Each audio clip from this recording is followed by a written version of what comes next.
tema dessa noite é silenciando o falso ensino. Silenciando o falso ensino, Tito 1, versículos 10 a 16. Eu trouxe também nos slides para os irmãos acompanharem, mas deixem suas Bíblias aí abertas, porque nós vamos voltar no texto. O texto diz: porque existem muitos, especialmente os da circuncisão, que são insubordinados, falam coisas sem sentido e enganam os outros. É preciso fazer com que se calem, porque andam pervertendo casas inteiras, ensinando o que não devem, com a intenção vergonhosa de ganhar dinheiro. Foi um dos cretenses, um próprio profeta deles, que disse: os cretenses são sempre mentirosos, feras terríveis, comilões, preguiçosos. Este testemunho é verdadeiro, portanto, repreenda-os severamente, para que sejam sadios na fé. E não se ocupem com as fábulas judaicas, nem com mandamentos de gente que se desvia da verdade. Todas as coisas são puras para os puros, mas para os impuros e os descrentes nada é puro, porque tanto a mente como a consciência deles estão corrompidas. Afirmam que conhecem a Deus, mas o negam por meio do que fazem. É por isso que são abomináveis, desobedientes e reprovados para qualquer boa obra. Vamos orar mais uma vez? Pai, obrigado por esse texto que nós acabamos de ler. Nos ajude a entender a Tua palavra e a colocá-la em prática. Nos ajude a ver a excelência do Teu Evangelho nesse texto. Em nome de Jesus. Amém. Irmãos, esse texto é um texto difícil. É um texto que Paulo fala algumas coisas com bastante dureza. E nós precisamos entender uma coisa bem simples. Paulo, ele está aqui indo contra os falsos ensinos, os falsos profetas. E nós temos falsos ensinos hoje. Eu coloquei aqui algumas frases que enumera falsos ensinos de 3 tipos. Vamos ver. O primeiro é aquele que diz, ou aqueles que dizem, que todos os caminhos levam a Deus e todos serão salvos. Eu não sei se você já ouviu essa palavra, mas há pessoas que dizem que o importante é você crer em alguma coisa. Você crendo é o suficiente, porque todos os caminhos levam a Deus. O Timothy Keller, um autor que gosto muito, indico aos irmãos a fazerem a leitura dos livros do Timothy Keller. Ele tem um livrinho, Deus na Era Secular, que ele trabalha exatamente a questão dessa mentira, de como isso não pode ser verdade. Porque se você pegar as 3 grandes religiões do mundo, né, que é o cristianismo, o islamismo e o judaísmo, todas essas religiões são, no seu caráter doutrinário, exclusivistas. Ou seja, elas dizem que somente a fé conforme essa religião ensina que pode alcançar a salvação. Então, como se você crê em algo que é exclusivo, você pode concluir que todos os caminhos levam a Deus? É ilógico. As religiões não dizem isso. E essa não é uma verdade bíblica. A Bíblia não vai dizer isso. Todos os caminhos não levam a Deus. Nós vamos aprender até o final qual que é o caminho. Creia em Jesus e todos os seus problemas serão resolvidos. Você será rico e próspero se crer e comprar. Tem que comprar. Tem que pagar a bênção. Já viram esse ensino? Esse é um falso ensino. A Bíblia nunca nos disse que se crermos em Jesus, como diz a confissão positiva, todos os problemas serão resolvidos. A Bíblia diz que nós não sofreremos com os problemas da vida porque teremos Cristo.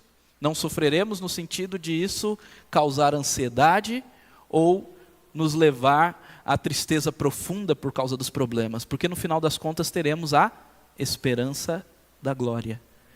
Então, não, nem todos os problemas serão resolvidos, principalmente os terrenos aqui. Haverão perseguições. Nós seremos perseguidos por causa do Evangelho. O Senhor disse isso. Será rico e próspero se crer ou comprar. Isso é barganha. Isso é teologia da prosperidade. Isso é um falso ensino. Outro falso ensino, que já pende mais para o legalismo, é que para você ser salvo, você precisa seguir certas regras e conquistar certo conhecimento que só minha religião tem. Já viram isso? Ó, você tem que seguir certas regras, fazer assim, assim, assado, fazer a caridade, você tem que ser perfeito nisso e nisso, naquilo, e então você será salvo. E nós sabemos muito bem que a salvação que nos é oferecida nas Escrituras Sagradas é pela graça, é gratuita. Por quê? Porque Cristo a conquistou para nós, e nós precisamos crer em Jesus para sermos salvos. E que não há um conhecimento secreto que só os iluminados terão. Não. O conhecimento da palavra está acessível a todos. Sim, precisamos ser iluminados pelo Espírito Santo para compreendê-lo em plenitude. Mas todos têm o Espírito Santo, todos aqueles que creem. Então, outra mentira. O ponto que eu quero destacar, ao trazer essas 3 falsas doutrinas, é que existem falsos mestres, existem falsos ensinos. Esses são 3, e eu poderia listar muitos mais. E Jesus nos alertou isso, lá em Mateus 7, no seu famoso Sermão do Monte, ele diz: cuidado com os falsos profetas, que se apresentam a vocês disfarçados de ovelhas, mas por dentro são lobos vorazes, prontos para devorar. E aí o nosso Senhor Jesus Cristo mesmo refuta aquela primeira lá que eu disse, todos vão para o céu, todos são salvos. Jesus disse, nem todo aquele que diz Senhor, Senhor, entrará no reino dos céus, mas aquele que faz a vontade do meu Pai que está nos céus, e a vontade está nas Escrituras Sagradas. E Jesus, ele continua e finaliza dizendo sobre esses falsos mestres o seguinte: muitos naquele dia vão me dizer, Senhor, Senhor, nós não profetizamos em seu nome? Em seu nome não expulsamos demônios? Em seu nome não fizemos muitos milagres? E eu lhes direi claramente, nunca vos conheci. Afastem-se de mim, vocês que praticam o mal. Observe que expulsar demônios, profetizar no nome de Jesus e fazer pseudos milagres não é indicativo que essa pessoa é de Deus. O próprio Senhor Jesus Cristo está nos alertando que muitos serão simplesmente falsos mestres. E Jesus nunca os conheceu. Uau! O que estava acontecendo aqui em Tito era algo semelhante. Paulo também estava lidando com este problema dos falsos mestres, cujo, nesse caso aqui, o ensino, cujo falso ensino neste caso era o legalismo judaico e a meritocracia. Que palavra difícil de falar, né? O que é isso? O que significa essas duas palavras? O legalismo judaico era o fato de que os judeus, ou os judaizantes, exigiam que os cristãos realizassem algumas obras para que eles fossem salvos, as chamadas obras da lei, que normalmente são 3 coisas. Eu costumo resumir com os 3 Cs, que é circuncisão. Eles dizem, olha, vocês aceitaram a Cristo, mas vocês precisam ser circuncidados. Ó, vocês aceitaram a Cristo, mas vocês precisam guardar os calendários, o segundo C, ou seja, sábado, festas judaicas e por aí vai. E o terceiro C, comidas. Vocês foram circuncidados, mas vocês precisam se abster de certas comidas, como carne de porco, entre outras. Olha só que interessante, nós temos alguns ensinos hoje em dia que dizem que nós precisamos abster de certas comidas. Os judaizantes já faziam isso, lá atrás. O grande problema disso, e aí se você quiser um textão excelente para você estudar essa semana, para você aprender sobre essa verdade, é a carta de Paulo aos Gálatas. Paulo vai falar aos Gálatas, olha, vocês estão abandonando o evangelho verdadeiro por esse outro evangelho, esse evangelho falso. Ainda que venha um anjo e pregue outro evangelho, vocês não aceitem. Seja anátema. Porque o evangelho não é Cristo e mais alguma coisa. Toda vez que você ouvir falar assim, você precisa de Cristo mais a circuncisão. Cristo mais calendário. Cristo mais tal, tal e tal rito. Isso não é bíblico. E a meritocracia, esse termão aí, vem de mérito. É quando se prega que para você ser salvo, você precisa merecer. Existe, eu sempre falo dessa forma, um score ali, uma pontuação no céu, onde você está aqui na terra, ganhando pontos pelas coisas boas que você faz, e chegando lá no céu você vai entregar para Deus, falou, viu aí? Eu mereço entrar. Eu já expliquei várias vezes que isso é impossível. Porque nós nunca iremos merecer aquilo que custou o preço da vida do Criador. Nunca. É orgulho pensar que podemos merecer. E às vezes a gente quer merecer. Ó Senhor, viu aí? Eu estou indo na igreja todo dia, me dá aquela coisa que eu estou te pedindo. Eu estou dando dízimo, eu estou fazendo isso e aquilo, eu estou sendo uma boa pessoa, me dê aquele apartamento, aquela casa, aquele carro, aquela coisa que eu estou querendo. Me ajuda aí, que eu estou fazendo as coisas. Isso nada mais é do que barganha, meus irmãos. Nós estamos tentando merecer as bênçãos de Deus através das nossas obras. Isso é meritocracia. Esses eram os problemas. Paulo então utiliza duras palavras nessa fala, pois viu quão abominável, um termo que aparece no texto, e danoso era o falso ensino no meio da igreja. Como vimos, Paulo escreve essa carta a Tito, é uma carta a um pastor, Tito era um pastor, para ajudar Tito, seu cooperador, quanto à organização das igrejas na ilha de Creta. A ilha de Creta não era uma ilhinha pequenininha, tinha várias cidades, e Tito ficou ali na ilha para organizar a igreja nessas cidades. De cidade a cidade, ele iria organizando a igreja, elegendo líderes e pastoreando essas igrejas. Paulo ele escreve essa carta para essa carta ser lida. Seu objetivo era tanto orientar Tito como confirmar a autoridade de Tito, caso houvesse alguma objeção contra ele. Portanto, essa carta era para ser lida para todas as congregações da ilha de Creta. Por isso, Paulo refuta o falso ensino para que ele seja silenciado. Esse é o motivo dessas palavras, para que todas as igrejas de Creta entendessem que aqueles judaizantes que estavam ensinando aquelas coisas erradas, eles deveriam ser rejeitados. Porque o ensino era incorreto e pervertia o evangelho. Ok? Então, o tema, silenciando o falso ensino. Eu tirei esse tema exatamente da palavra que ele disse que deve se fazer calar esse ensino. Então, como silenciar o falso ensino? Essa é a pergunta. Como silenciar o falso ensino? 3 coisas que nós precisamos. Primeiro, precisamos ativamente refutar os falsos mestres. Olhem aí comigo, versículos 10 e 11. Porque existem muitos, especialmente os da circuncisão. Existem heresias além da circuncisão, falsos mestres, falsos ensinos além da circuncisão. Mas Paulo ele está dando um foco aqui, um enfoque naqueles que são da circuncisão, que são insubordinados. O termo insubordinado aqui no original grego traz a ideia de incorrigíveis. Eles são contumazes na sua insubordinação.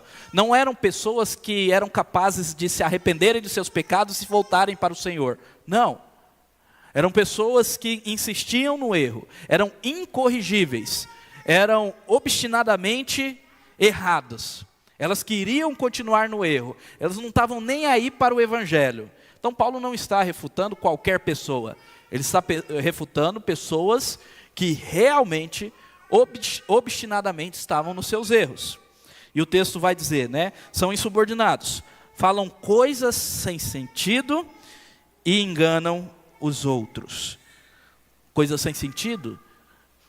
Aqui, mais uma vez, a expressão traz a ideia de futilidade no falar. Eles falam coisas fúteis, coisas que não edificam. E o que mais? Eles enganam. Esse é o grande ponto. Os falsos mestres, os falsos ensinos, eles têm o propósito de enganar. Engano é mentira. E nós vamos ver o tanto que nós refutamos aqui nesse texto a mentira.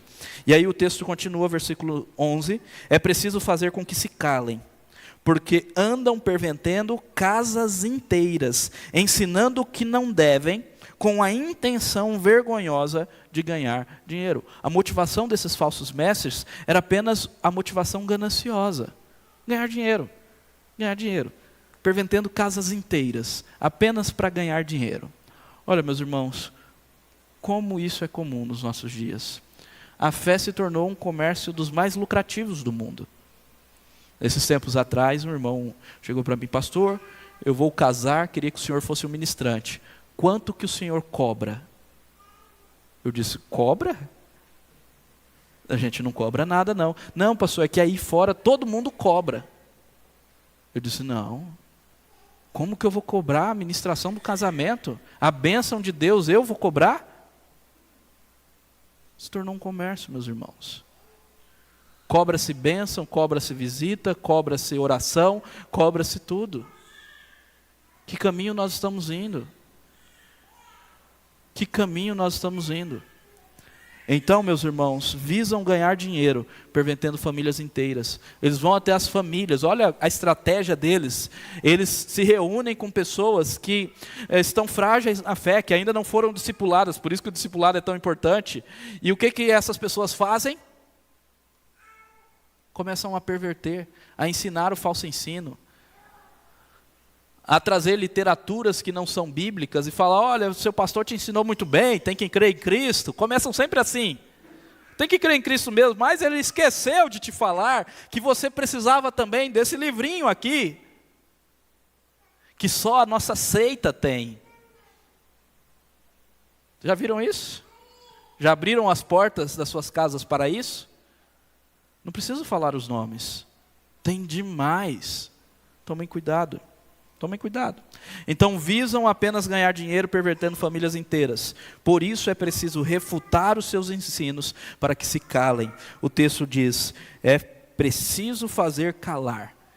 É interessante porque a exortação aqui, é preciso fazer calar, traz a ideia de uma atitude ativa, positiva.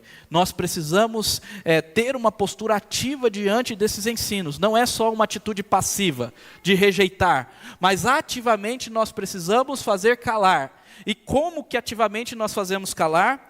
E nós já falamos, o versículo 9 é dito lá, que os líderes, os presbíteros da igreja, eles precisam exortar pelo reto ensino e convencer os que contradizem este ensino. Eu expliquei que esse termo convencer é o termo elenco, no grego, que significa refutar. Então você precisa refutar o falso ensino com a verdade. Você precisa pregar a verdade, dizer isso não é bíblico, isso não é verdadeiro, isso não está na Bíblia, Deus nunca disse isso. É isso. A palavra refutar vai aparecer nesse texto também.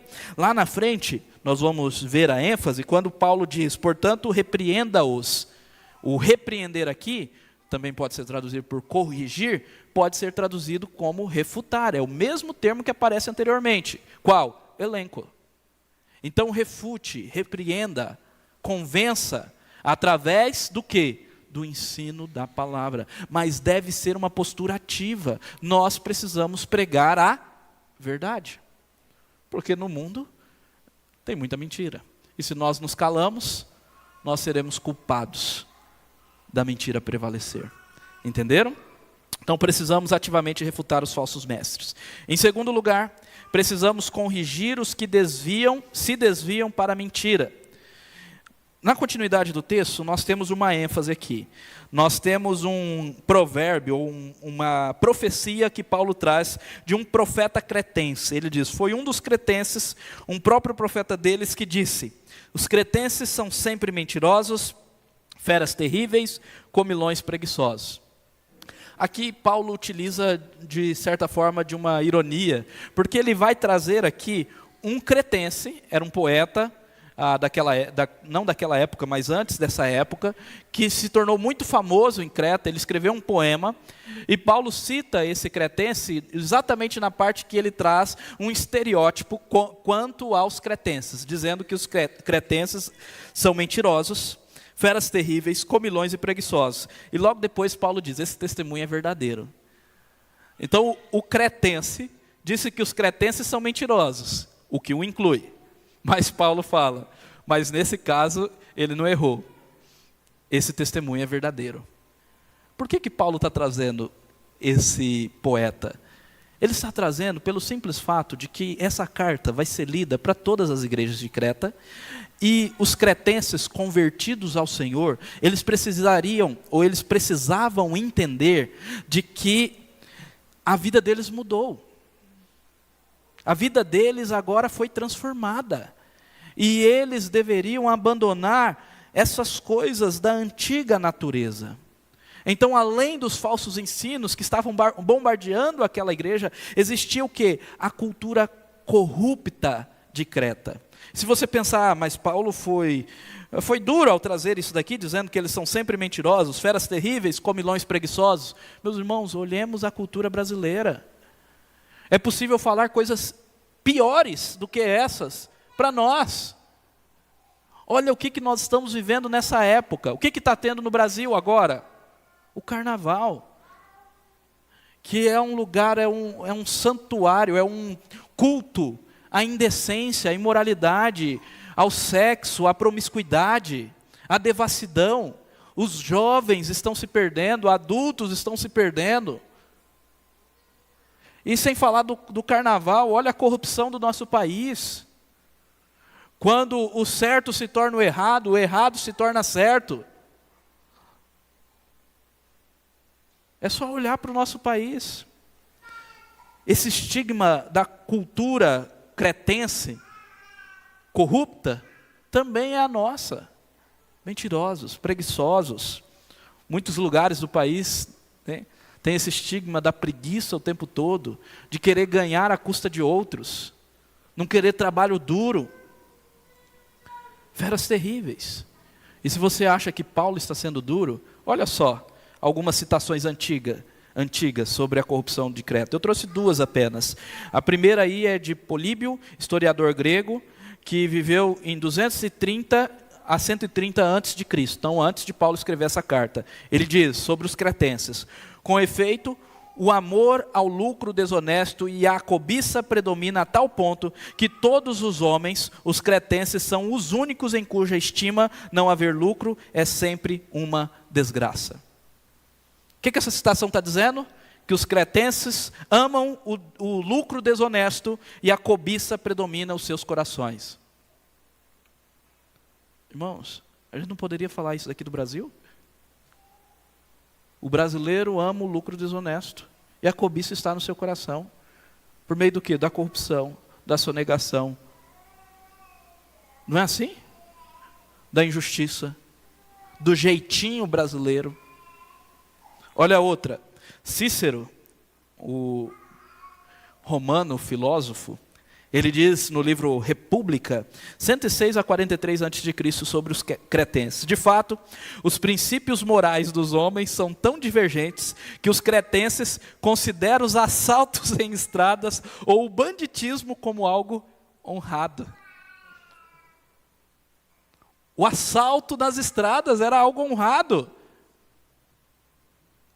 Ser ladrão era algo bom para os cretenses. Vocês estão entendendo? Cultura perniciosa. É nessa cultura que o Evangelho adentra. É nessa cultura que o Evangelho, então, se propõe a transformar, através da ação poderosa do Espírito Santo. Irmãos, somos nós. Nós somos Creta. O Brasil é Creta. Como nós precisamos do Evangelho. Não é verdade? Então faz sentido o que Paulo disse. Por isso ele diz: esse testemunho é verdadeiro. Portanto, repreenda-os severamente para que sejam sadios na fé. Aqui nada mais ele está dizendo que é necessária uma firme correção, e aí o termo é elenco, que exatamente significa refutação, correção, repreensão, para que a fé dos cretenses seja saudável. O propósito de Paulo é que a fé seja saudável, tanto protegida dos falsos mestres, dos falsos ensinos, quanto protegida da cultura e da corrupção natural do homem. E por isso é necessário o quê? Palavra, exortação, repreensão, ensino, correção. Não é isso que Paulo diz a Timóteo? 2 Timóteo 3,16, porque a palavra do Senhor é inspirada e ela é útil para correção, educação na justiça, a fim de que todo homem seja perfeitamente habilitado para toda boa obra. Então nós precisamos refutar, corrigir, e para também que os homens não sejam levados por fábulas e doutrinas de homens, versículo 14, e não se ocupem com fábulas judaicas, nem mandamentos de gente que se desvia da verdade. O problema é o desvio da verdade. Então nós precisamos corrigir os que se desviam para a mentira. Paulo está dizendo, nós precisamos corrigir os nossos irmãos através da palavra, com amor, claro, apesar de ser algo severo. Por quê?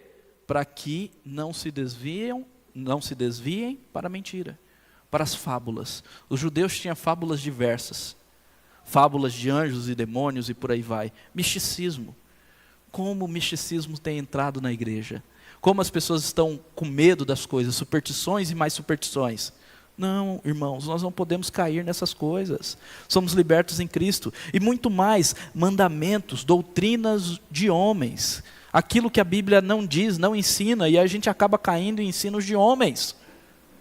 Como, por exemplo, a roupa que deve vestir, o jeito que o seu corte deve ser. Não, calma. Temos que ver o que a Bíblia diz.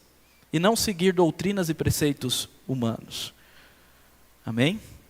Em terceiro lugar, precisamos viver integralmente a verdade que cremos. Então, para silenciar os falsos ensinos, precisamos dessas três coisas. Ativamente refutar os falsos mestres, corrigir os que se desviam para a mentira e viver integralmente a verdade que cremos. Na continuidade aqui, nós temos então um falso ensino que Paulo traz. Ele diz, todas as coisas são puras para os puros, mas para os impuros e descrentes, nada é puro. Porque tanto a mente como a consciência deles estão corrompidas. Paulo aqui, ele traz o falso ensino dos judaizantes de proibições. E ele está falando, há um consenso em todos aqueles que estudam esse texto, que ele está falando propriamente de comida. Por isso que ele está falando, todas as coisas são puras para os puros, mas para os impuros não. Ele está falando daquelas comidas que os judeus, eles tinham que se abster na antiga aliança. De fato, na antiga aliança era necessário se abster de carne de porco, entre outras comidas, entre outros animais, conforme as prescrições da antiga aliança. Mas com a vinda de Cristo, isso se encerrou. O próprio Cristo tirou abrogou essa lei, e permitiu que todos os alimentos sejam comidos. Nós temos, por exemplo, em Atos, o sonho de Pedro, exatamente trazendo essa legitimidade de que todos os alimentos podem ser comidos. Mas mesmo assim, alguns judaizantes, eles ainda insistiam que, além de Cristo, precisava se abster de carne de porco e certas comidas. E Paulo está dizendo, olha, todas as coisas são puras para os puros. Agora, para aqueles que não são puros, aí sim, tudo vai parecer impuro, isso não pode, aquilo outro não pode. Então nós precisamos tomar cuidado. A mesma coisa está acontecendo lá em Colossenses 2, 16 a 23. Eu não trouxe o texto aqui nos slides, porque eu quero que os irmãos abram comigo aí rapidamente. Colossenses 2, volte um pouquinho na sua Bíblia. Filipenses, Colossenses, Tessalonicenses, então está no meio aí. Colossenses 2, versículos 16 a 23. Olha só como que Paulo refuta essas coisas que eu tenho falado desde lá do início. Calendário, circuncisão e comida. No início de Colossenses 2 ele fala sobre circuncisão. No versículo 16 ele já vai falar sobre calendário e comida. Colossenses 2, 16. Diz assim, portanto, que ninguém julgue vocês por causa de comidas. Pode comer porco, gente. E se alguém diz que não pode, é antibíblico. Preceito de homens. Vocês já estão identificando quem diz que não pode. Pode comer sim. Por causa de comidas e bebidas. Ou dia de festas, lua nova ou sábados. Nós sabemos que o sábado cristão é o domingo. É o domingo. Por quê? Porque Jesus ressuscitou no domingo. Então nosso dia de descanso é o domingo. E não o sábado. Então ninguém te julgue. Por que você não guarda o sábado? A Bíblia diz para guardar o sábado. Está aqui, ó. Ninguém te julga por causa dos sábados. Porque nós guardamos o domingo. Os irmãos, é bíblico. A Bíblia diz, acabou. Porque tudo tem sido sombra das coisas que haviam de vir. Porém, o corpo é de Cristo. Cristo já veio. Cristo é o perfeito.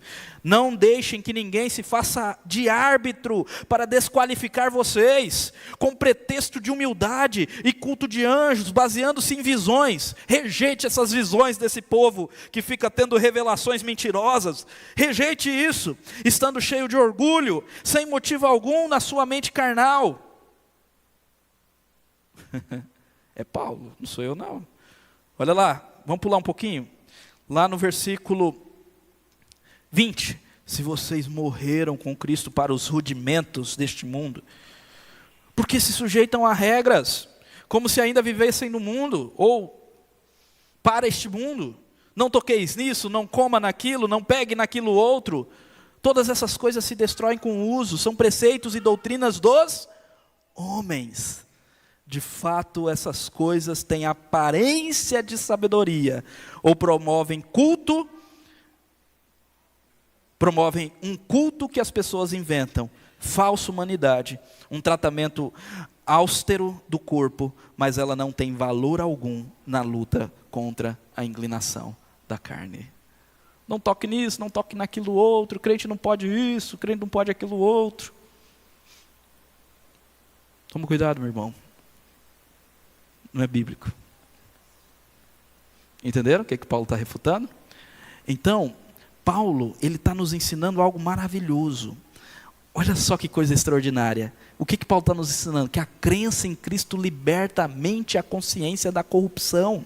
O problema desses é que a mente está corrompida e se prendem em doutrinas humanas, no não pode isso, não pode aquilo, ao invés de se prender naquilo que é verdadeiro e genuíno em Cristo. Ele está dizendo, olha, todas as coisas são puras para os puros, mas para os impuros e descrentes nada é puro. Por quê? Porque tanto a mente como a consciência deles estão corrompidos. A corrupção da mente e da consciência. A mente acusa, a consciência acusa, a mente então retrocede, fica ansiosa. Mas nós não podemos deixar ser acusados em coisas que não são pecado, que a Bíblia não condena, porque somos de Cristo. Uau, a crença em Cristo liberta a mente da consciência e da corrupção. E por fim, o conhecimento de Deus transforma totalmente nossas atitudes. Olha o versículo 16. Afirmam que conhecem a Deus, está falando dos falsos mestres, mas o negam por meio do que fazem. E por isso são abomináveis, desobedientes e reprovados para qualquer boa obra. Os falsos mestres são abomináveis, desobedientes e reprovados para a boa obra. Por quê? Porque eles afirmam dizer que conhecem a Deus. Eles dizem que conhecem a Deus. Eles saem falando, conhecemos a Deus. Mas as suas obras negam isso. Irmãos, aqui vai a maior dica. Tanto de Paulo como de Cristo também, naquele texto que eu li. E nós pulamos o versículo que Cristo fala isso. Que para reconhecer o falso mestre, nós precisamos olhar para os seus frutos, para a sua vida, para as suas obras. O falso mestre, ele diz que conhece a Deus, mas nega a Deus na sua vida. Ele tem uma vida promíscua, ele tem uma vida distante do Senhor, ele tem uma vida cheia de orgulho, ele tem uma vida cheia de vaidade. Ele não honra o Senhor no seu lar. Olhe para a vida. Olhe para os frutos.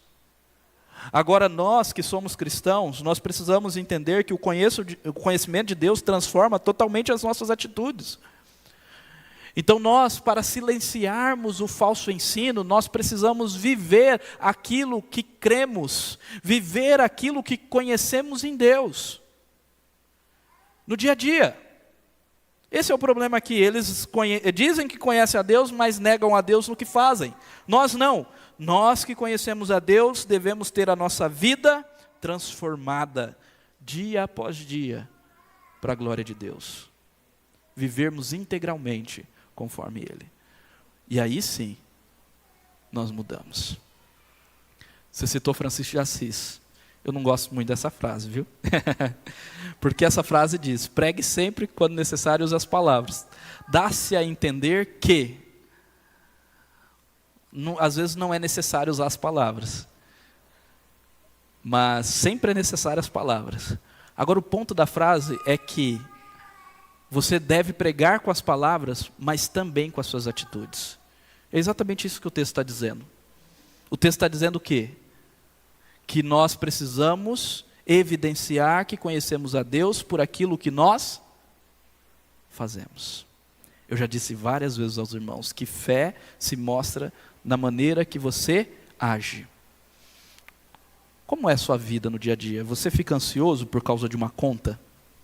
Você fica desesperado diante da doença? Você passa a semana toda murmurando, xingando, reclamando. Fé se mostra na prática. Se você conhece a Deus e ama a Deus acima de todas as coisas, confia nele, a conta não vai trazer murmuração para o seu coração. Você não vai passar a semana xingando, porque fé se mostra na prática. O ponto é, às vezes nós só dizemos que cremos, mas de verdade não cremos. Entenderam? Esse é o ponto. Amém? Agora, para finalizar, vocês sabem disso, eu não posso finalizar sem Cristo. Somente a verdade pode silenciar a mentira. Eu espero que tenha ficado claro isso, que nós refutamos a mentira, o falso ensino, através da verdade. Lá em João 8,44, Jesus falando a alguns judeus, ele disse duramente também, vocês são do diabo.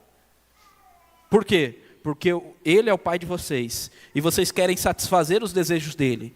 Ele, o diabo, foi assassino desde o princípio, e jamais se firmou na verdade, porque nele não há verdade. Quando ele profere mentira, fala do que lhe é próprio, porque é mentiroso e pai da mentira.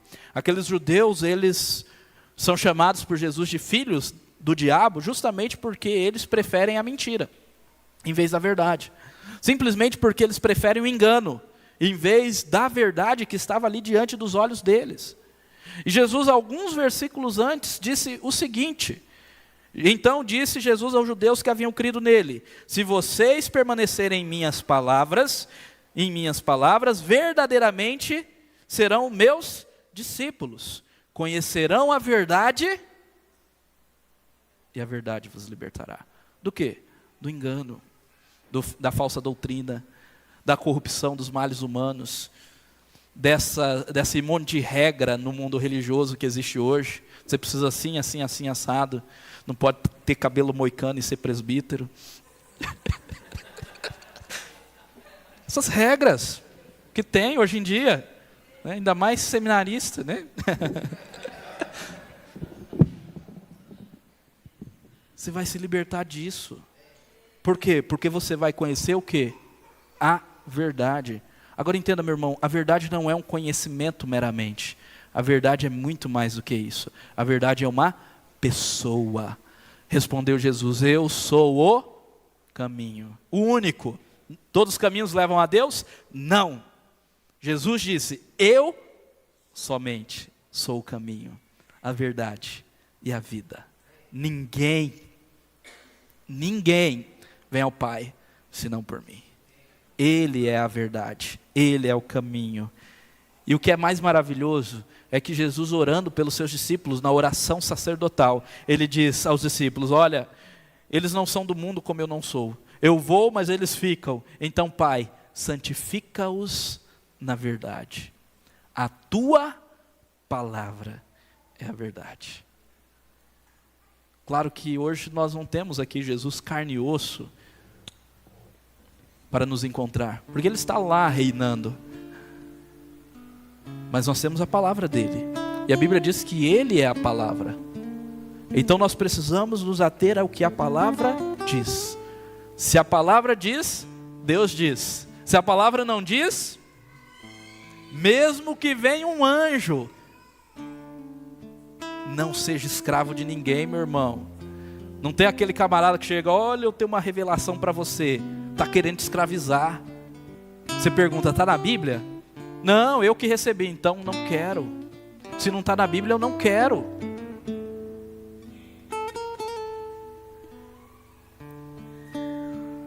Porque meu Deus é Cristo. Ele é a verdade. Ele é a palavra da verdade. Conhecereis a verdade, e a verdade vos libertará. Amém? Então, para praticar, ficou tudo junto aí, sem passar.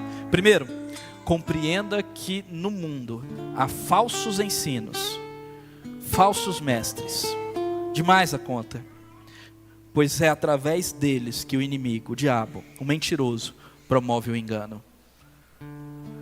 Os irmãos, tem muito falso ensino. Não é só dentro da religião, é na filosofia também, na ciência, no direito. O príncipe desse mundo é o diabo, é o mentiroso, é o pai da mentira. Nós somos bombardeados por mentiras o tempo todo.